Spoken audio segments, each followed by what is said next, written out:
Doğan yerim dağ dereler, adın sorsan Kırım derler. Kıymetli yurtumun adı yüreğimi yaralar.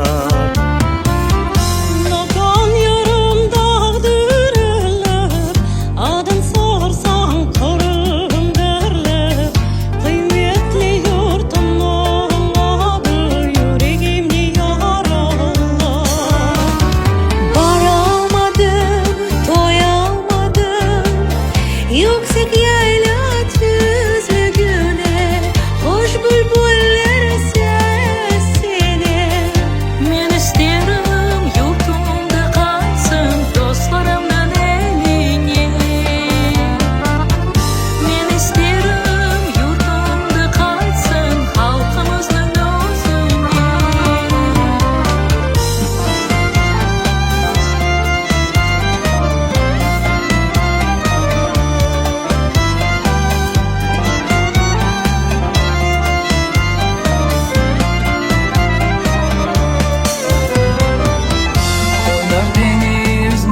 Dalgası ne güzeldir ev ağlaması. Her bir dertke devada olur şu Kırım'ın abası.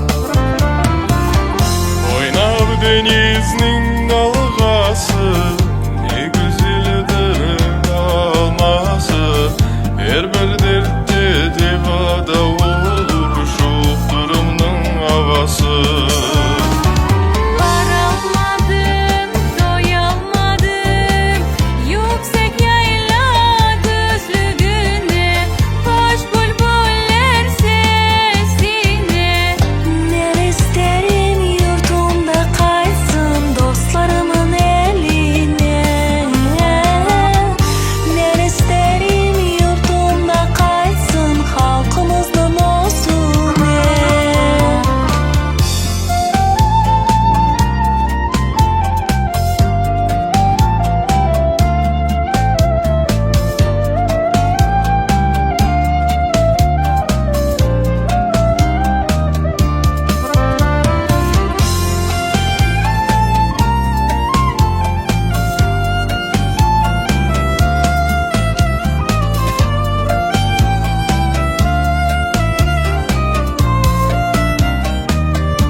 Yüksek yayla düzlüğüne, hoş bülbüller sesine.